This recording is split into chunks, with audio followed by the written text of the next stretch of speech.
Hello everyone, Happy New Year to you and welcome to an all new nameplate for Toyota. This is the Corolla Cross, a new subcompact crossover that fits in between the perhaps too wacky for its own good CHR and the incredibly popular Toyota RAV4.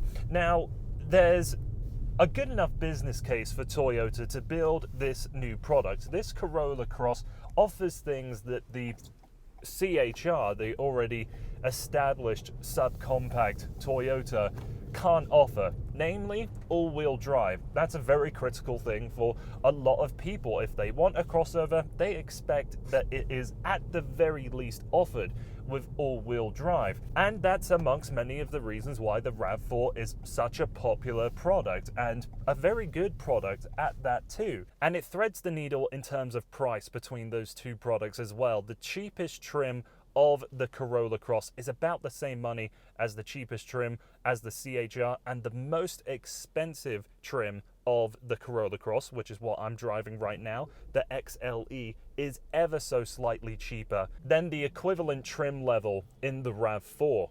So then why would Toyota introduce a new vehicle such as this that could perhaps strip away the value or the purpose of a RAV4? Well, after living with this vehicle for a week, I can confidently say that there's some upsides to this product, some downsides to this product, and perhaps a few more reasons why you would want to end up with a RAV4 in your driveway as opposed to this. But let's start off talking about what exactly this vehicle is. It's based on the Corolla, obviously, and on the inside you'll see that the architecture of the dashboard, the instrument cluster, and a lot of the componentry down here is taken straight out of the sedan and the hatchback.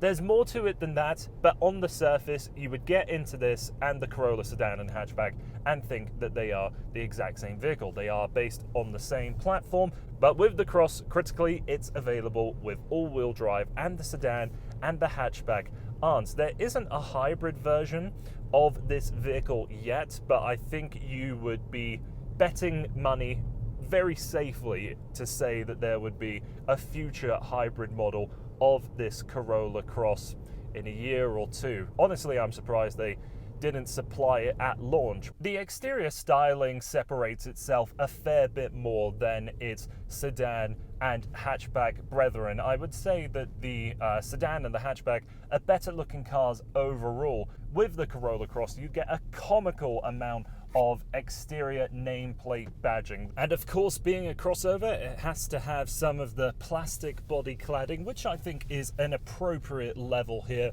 on the Corolla Cross. And I especially like how on a mucky, muddy day like today, that there is a little bit of coverage over the door sills. So when you step out on a wet day like today, you aren't getting the back of your pants all dirty. Anyways, the power plant in this Corolla Cross is the 2-litre 4-cylinder engine with 160 horsepower. No turbocharger, just naturally aspirated as God intended, and it's mated to the latest iteration of Toyota's CVT. So it has a physical first gear, and it also has simulated gears. It doesn't come along as naturally as something like Honda's CVT does. Theirs overall, I think, is a nicer system, and the 160 horsepower obviously isn't a big number, but passing power at highway speed in this thing is, I think, perfectly adequate. Of course, put your foot down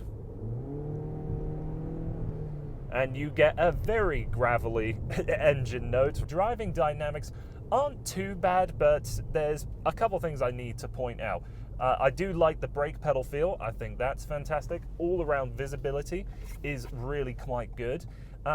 Steering is very light and totally lacks any feel, and even at highway speeds, wobbling the wheel like this, it will still fix itself on a dead straight line, so obviously not all that responsive. And as a tall driver, I don't feel like the steering wheel comes up enough. It kind of feels like it's sitting in my lap, so I've got a little bit of a awkward position with my hands that just doesn't quite feel right, even though it gives me a great look down over the dashboard and over the bonnet to look out onto the road.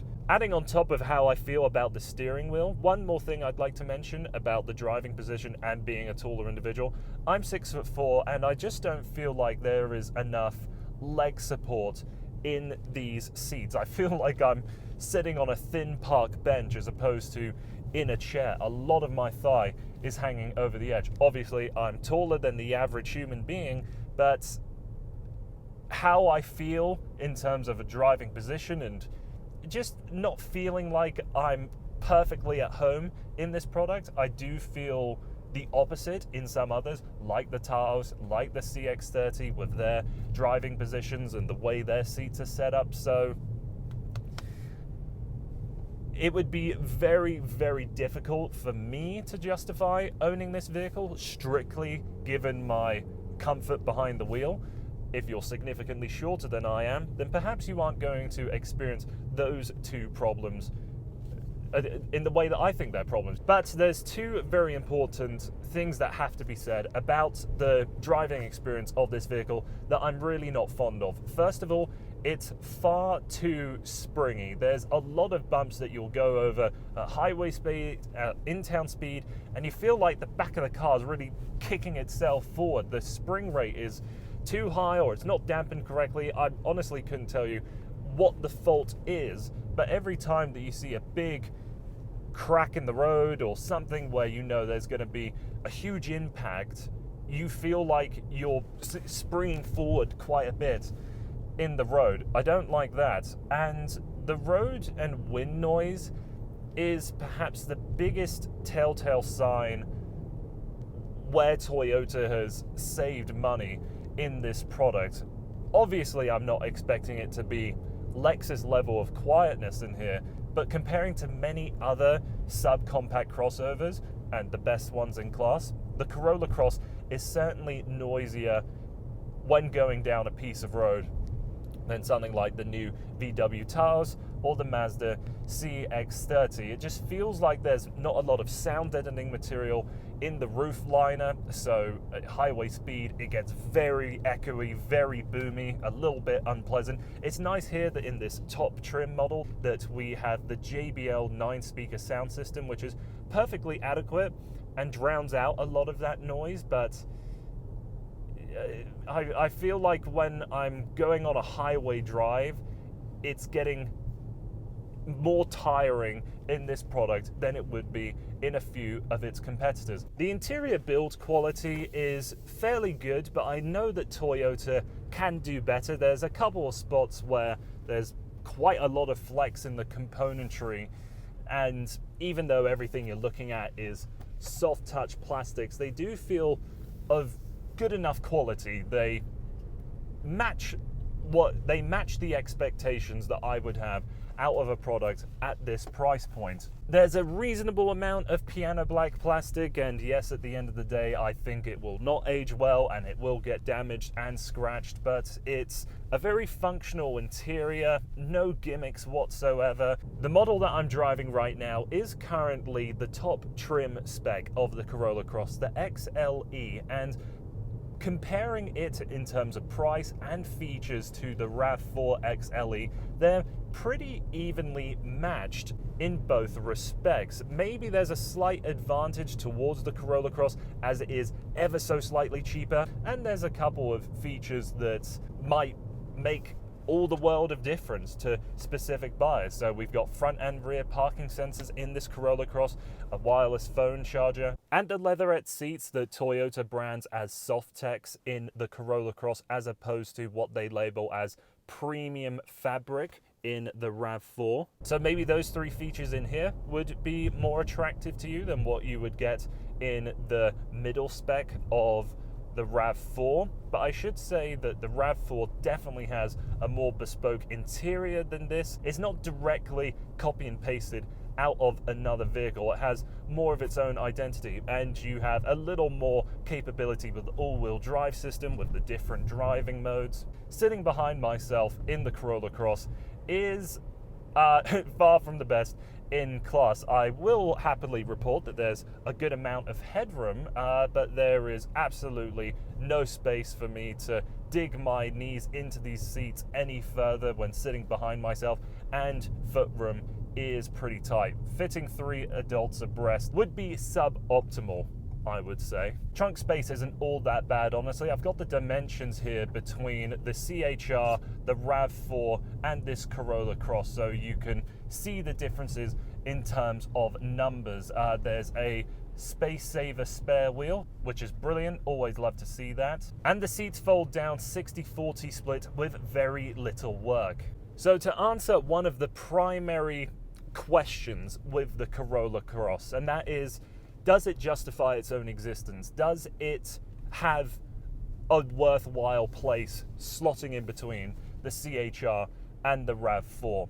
I think for fractionally more money, the RAV4 is a better built product, a better isolated product, and maybe has a little more style points towards it. But perhaps you're space conscious in the way that you have a very small driveway or a very small garage, and a RAV4 would just be pushing the boundary a bit too much.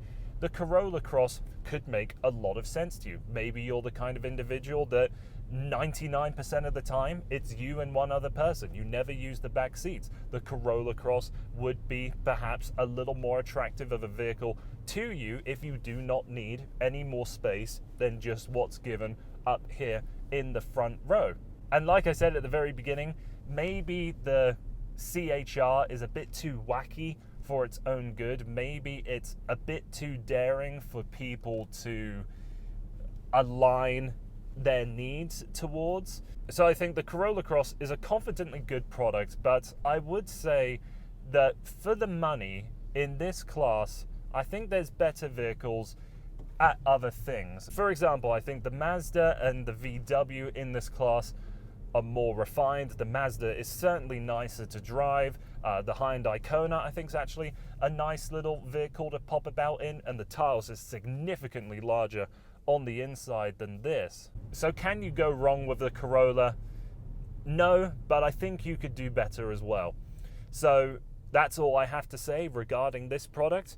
Thank you very much for taking the time to watching this video. I hope it was helpful, and I hope to see you again on the channel soon.